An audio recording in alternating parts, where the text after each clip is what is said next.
Hey guys, this is Kelsey Black. I will be presenting my senior thesis research on the effects of fluoxetine on the aggressive behaviors in Procambarus clarki.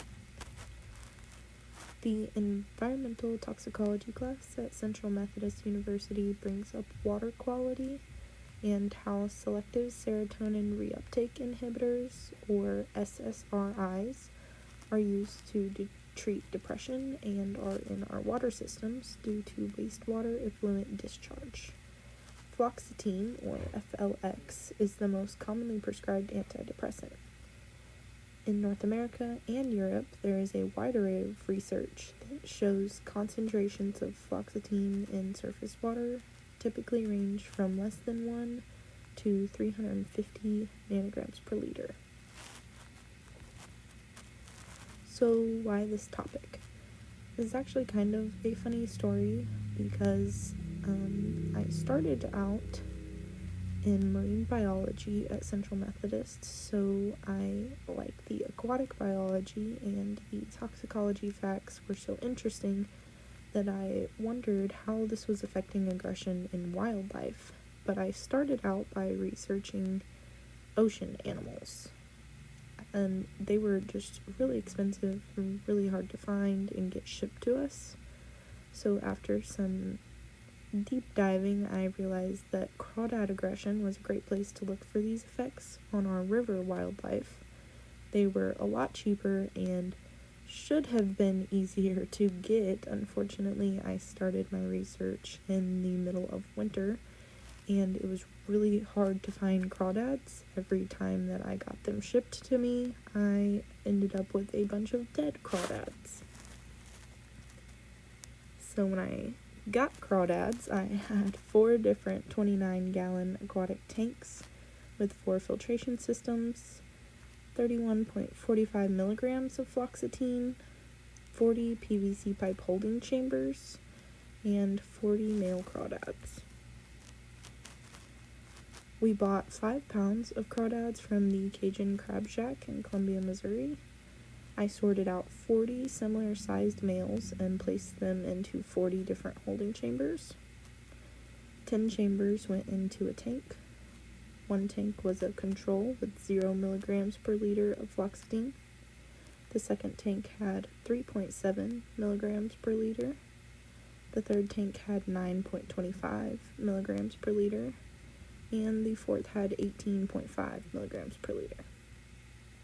After soaking in the water for 10 days, each crawdad was paired to test aggression against every other crawdad in its concentrated tank. They were watched and recorded for 3 minutes each, and after tallying up aggressive acts per pair, each tank concentration was given an average number of aggressive acts. So these are just some pictures from my research, and the top picture is just 2 crawdads in the 10-gallon tank that I used to test them. I have a few pictures of some of the escape artists that kept breaking out of their chambers, and in that big tub in the bottom is actually what I got sent home with after my research. We had a delicious crawdad boil. So for the tank aggression rates, after sorting through the footage, I'll create an average for each tank.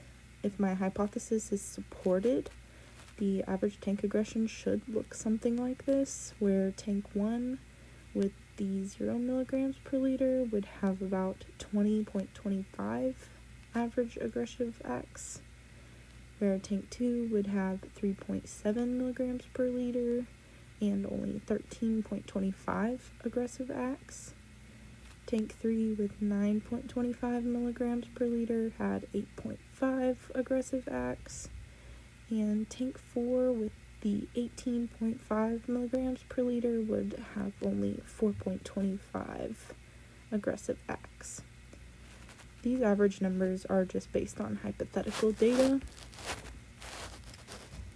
I would tally the numbers and I could determine a standard deviation, standard error, and p-values. My hypothetical numbers created p-values, that showed a significant difference between the control of 0 milligrams per liter and the 18.5 milligrams per liter of fluoxetine. With the averages of each tank, I could create a graph. It would look similar to this graph here on the right if my hypothesis is supported, where the control tank had a higher amount of aggressive acts, while the higher concentrated tank had a lower amount of aggressive acts. So why is this important? If my data shows that it's possible that fluoxetine causes crawdads to be less aggressive, side effects of aggression loss could lead to a lack of defending their territory, food, and offspring, causing ecological stress within the species. Many species also consume crawdads, meaning bioaccumulation is possible, and there could be other effects on other species. So how can we prevent it? Unfortunately, our water filtration system does not filter out many pharmaceuticals. And with each drug being so different, there's no one-size-fits-all filtration. We need to set up multiple levels of filtration that will allow our pharmaceuticals to be collected. Our wastewater effluent discharge also needs to be monitored and filtered before being let out into nature.